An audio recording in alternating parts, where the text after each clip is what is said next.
Hello everyone, welcome back to the channel. आज हम बात करेंगे वर्ल्ड की one of the leading most prominent and popular coffee chain Starbucks की। Starbucks corporation is an American multinational chain of coffee houses जिसका headquarter Seattle Washington में है। Starbucks को एक साथ 3 लोगों ने मिलकर शुरू किया था in 1971, that is Jerry, Zev and Gordon at Seattle's Pike Place market. और अर्ली 1980s में उन्होंने ये कंपनी हावर्ड को बेच दी थी। हावर्ड शूल्ट्स का बर्थ 1953 में ब्रुकलिन, न्यूयॉर्क में एक लोअर मिडिल क्लास फैमिली में हुआ था। उनके फादर एक ट्रक ड्राइवर थे और मदर एक रिसेप्शनिस्ट का काम करती थी। जब हावर्ड 7 साल के थे तो उनके फादर की जॉब चली गई थी, जिसकी वजह से हावर्ड को फाइनेंशियली बहुत स्ट्रगल करना पड़ा। बट उनके पेरेंट्स उन्हें पढ़ाना चाहते थे, इसीलिए उन्होंने हार्वर्ड को कॉलेज में एनरोल करवा दिया। हार्वर्ड अपनी फैमिली के पहले पर्सन थे जिन्होंने कॉलेज अटेंड किया था। 1975 में कॉलेज से ग्रेजुएट होने के बाद उन्हें जीरोक्स कॉरपोरेशन में एज सेल्स रिप्रेजेंटेटिव जॉब मिल गई। 1979 में उन्होंने एक स्वीडिश कंपनी हमामा प्लास में एज जनरल मैनेजर काम करना शुरू किया। हावर्ड उस कंपनी में कस्टमर्स को होम अप्लायंसेस सेल करने का काम करते थे।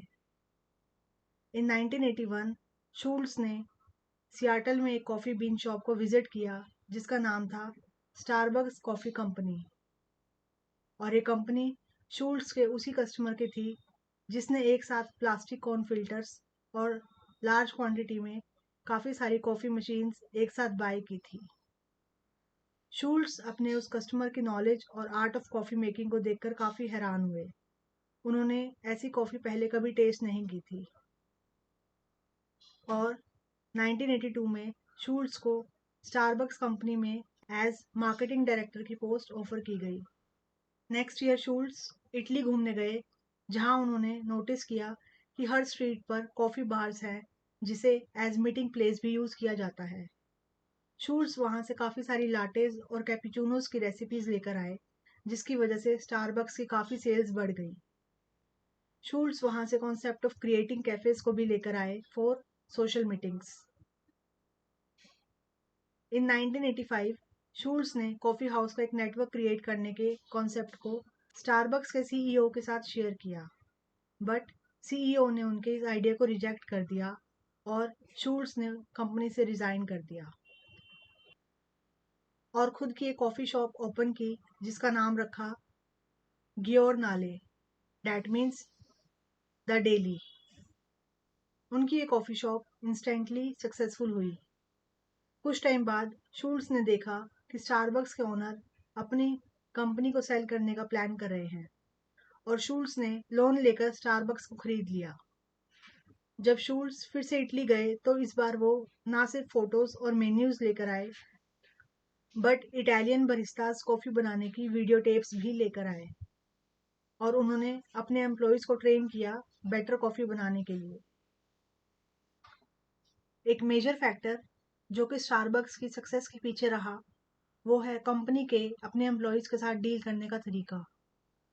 शूल्ट्स ने अपने एम्प्लॉयज़ को ग्रूम करने के लिए ट्रेनिंग दी और हेल्थ केयर बेनिफिट्स भी दिए। शूल्ट्स ने अपने कॉफ़ी शॉप्स को इस तरह से डिज़ाइन किया जिससे उनके कस्टमर्स रिलैक्स कर सकें और बातें कर सकें। उनका मेन्यू एक बेसिक कप ऑफ कॉफ़ी से स्टार्ट होकर fancier coffee beverages such as espresso, cappuccino, cafe latte, iced coffee and cafe mocha etcetera तक एक्सटेंड होता है। दैट्स वाई शूल्ट्स ने 1990s में मैसिव ग्रोथ एक्सपीरियंस की और 2000 में एज सीईओ ऑफ स्टारबक्स की पोस्ट से रिज़ाइन कर दिया।